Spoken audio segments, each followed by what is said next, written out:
Good morning, காலை வணக்கம்.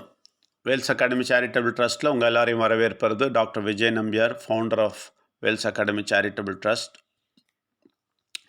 தினமும் காலையில் இந்த மெசேஜை நம்ம சொல்லிகிட்ருக்குறோம். இது கடவுள்கிட்ட இருந்து வர்ற மெசேஜ், இது மனிதர்கள் சொல்லுவதல்ல. அதனால் இதை ஒருபோதும் விஜய் நம்பியார் பேசுகிறாருன்னு நினைக்காதீங்க. கடவுள் உங்களுக்காகவே சில விஷயங்களை சொல்ல விரும்புகிறார். அதை சொல்கிறதுக்கான ஒரு ஒரு த்ராட்டை, ஒரு தொண்டையை யூஸ் பண்ணுறாரு, அவ்வளோதான்.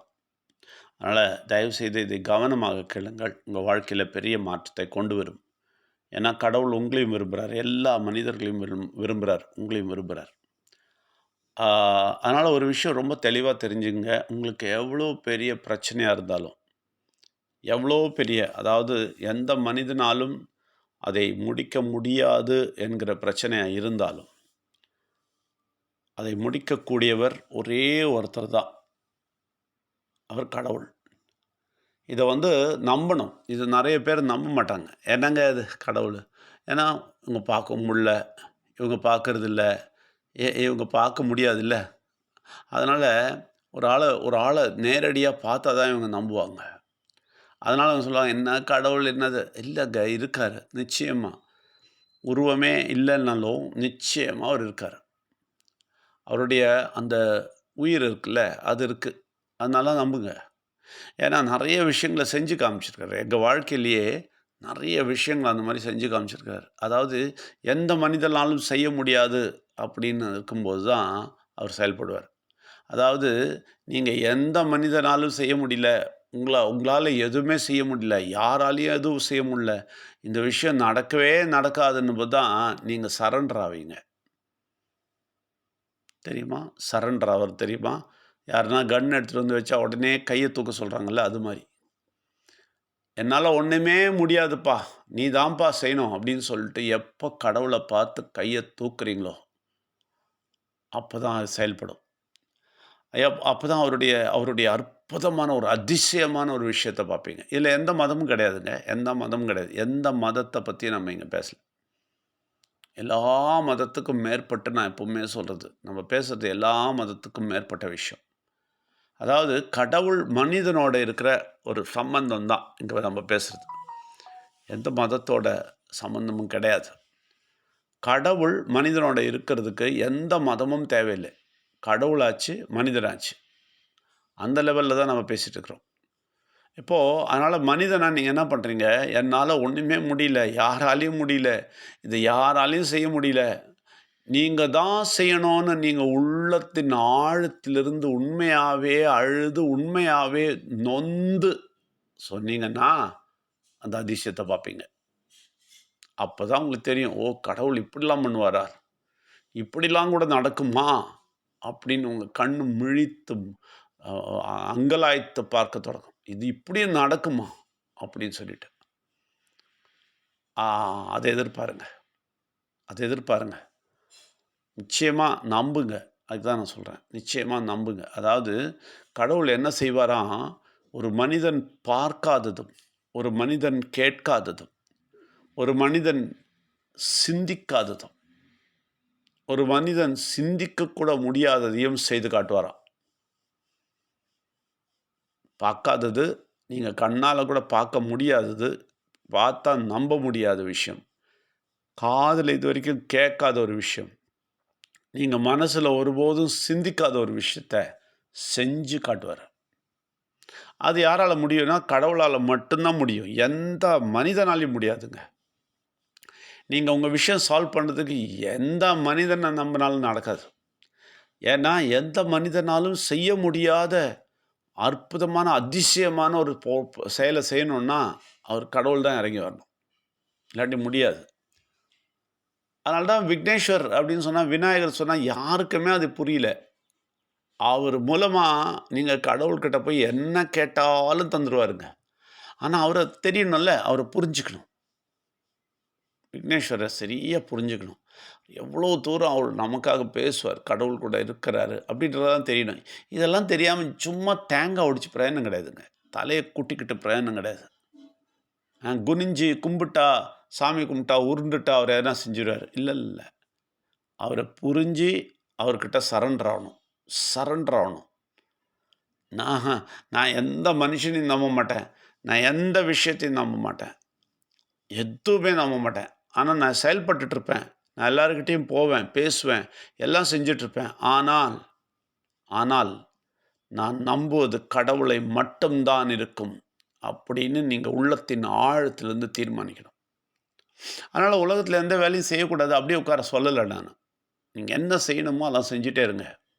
செஞ்சுட்டே இருங்க. ஆனா, அவர் தொறக்கிற வழி வேற ஏதோ இருக்கும். நீங்க நினைக்காத விதத்தில தொறந்துருவாரு அந்த வழிய. இது வாழ்க்கையில அனுபவிச்சதால சொல்றோம். உண்மையாவே சொல்றேன். அனுபவிச்சுட்டு சொல்றேன். ஓடியிருக்கோம் நாங்க. ஐயோ! இப்படி ஆயிடும். இப்படி இப்படி பண்ணி பார்க்கலாம். அப்படி பண்ணி பார்க்கலாம். அந்த ஆள பார்க்கலாம். இந்த ஆள பிடிக்கலாம். இப்படி பேசி பார்க்கலாம். அப்படி பேசி பார்க்கலாம். எல்லாம் பண்ணிட்டுருப்போம். ஆனா, திடீர்னு எங்க இருந்தோ வேற விதத்தில பட்டார்ன்னு வழி தொறக்கும். ஏன் அப்படி செய்றாரு தெரியுமா? அப்பதான் நீங்க கடவுளுக்கு நன்றி சொல்லுவீங்க. நீங்க நினைக்கிற வழியிலயும், ஒரு மனுஷன் சொல்ற வழியிலயும் நடந்துச்சுன்னு வச்சுங்களேன், அந்த மனுஷன புகழ்த்த தொடங்கிடுவீங்க. இல்ல நீங்களே செஞ்சீங்கன்னு வச்சுங்களேன், உங்களையே புகழ்த்த தொடங்கிடுவீங்க. "பார்த்தீங்களா நான் பண்ணேன்னு" சொல்லிட்டு. கடவுள் அதை விரும்பாதவர். நல்லா புரிஞ்சுங்க. கடவுள் விரும்பாதவர். அவருடைய புகழ்ச்சி வேற யாருக்கும் கொடுக்கிறத விரும்பாதவர். அவருடைய புகழ்ச்சி அவருக்கு மட்டும் தான் கிடைக்கணும்னு ஆசைப்படுறவர். அதனால நிச்சயமா நீங்க யாரையுமே புகழ்த்துற அளவுக்கு அவருக்கு உங்களுக்கு விடுதலை தரமாட்டார். உங்களுடைய பிரச்சனையிலேருந்து விடுதலை தரவே மாட்டார். அவர மட்டும் தான் நீங்க புகழ்த்துவீங்க. அந்த லெவல்ல தான் தருவாரு. அதனால தான் நான் சொல்றேன். நீங்க என்ன செஞ்சாலும் சரி, யார்கிட்ட போனாலும் சரி, யார நம்புனாலும் சரி, கடவுள் தான் செய்ய போறாருன்றத நம்பணும். ஆ அவரு தான் பார்க்கறதுக்கே இல்லையே! அதனால இவரு தான் செய்வாருன்னு மனுஷர்கள்ட்ட போகாதீங்க. மனுஷர்கள நம்பாதீங்க. செய்யுங்க. பேசுங்க. அவங்களெல்லாம் புஷ் பண்ணுங்க. என்ன வேணா செய்யுங்க. ஆனா உங்க கண் எப்பவுமே கடவுள்கிட்ட தான் இருக்கணும். அவரு தான் பண்ணுவாரு. அவரு தான் பண்ணுவாரு. கடவுள் தான் பண்ணுவாரு. நான் விநாயகர முழுசா புடிச்சிருவேன். நிச்சயமா அவர் மூலமா கடவுள் நிச்சயமா செய்வார். நான் நம்புறேன். அப்படின்னு நீங்க சொல்லணும். இது உங்களுக்கு புரியலன்னா, தெரியலன்னா, அதுக்கு தான் நேரடியாவே நாங்க ஞாயிற்றுக்கிழமை 11 மணிலேருந்து 7 மணி வரைக்கும் நாங்க உட்கார்றோம். ஒரு இடத்துல உட்கார்றோம். அந்த இடத்துல வர சொல்லியிருக்கோம்.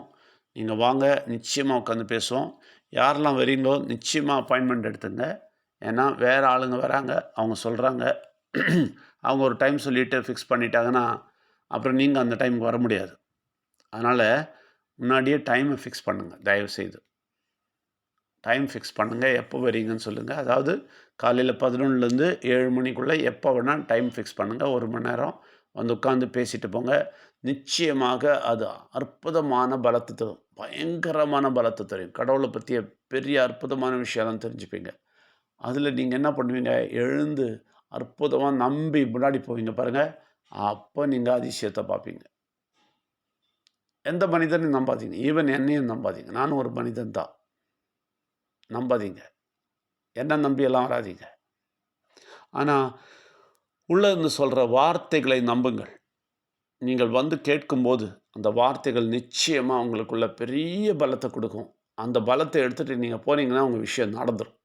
ஏன்னா, அங்க நாங்க முழுசா கடவுள பத்தி ரொம்ப பலமா, ரொம்ப ஆழமா சொல்லுவோம். அதுதான் உங்களுக்கு நன்மைய தரும். அதனால தான் வந்து கேட்க சொல்றோம். யாரெல்லாம் ஆல்ரெடி வந்தீங்களோ, நீங்க கூட வரலாம். ஆனால் எல்லா வாரமும் வந்து கேட்டுட்டு போறது நல்லது.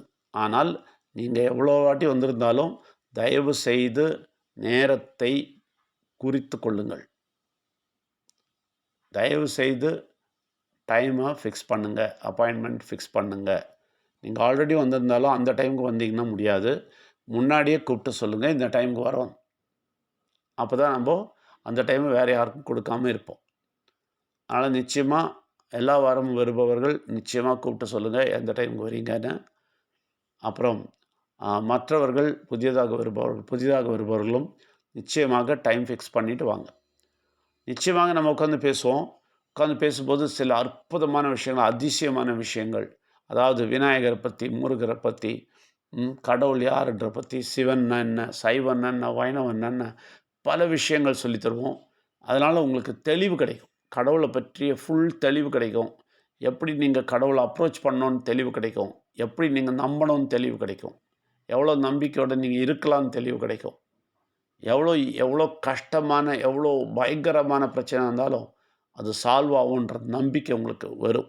நம்பிக்கை மட்டும் இல்லை, அது உண்மை, நடக்கும். எல்லாரையும் வரவேற்கிறோம். நன்றி, வணக்கம்.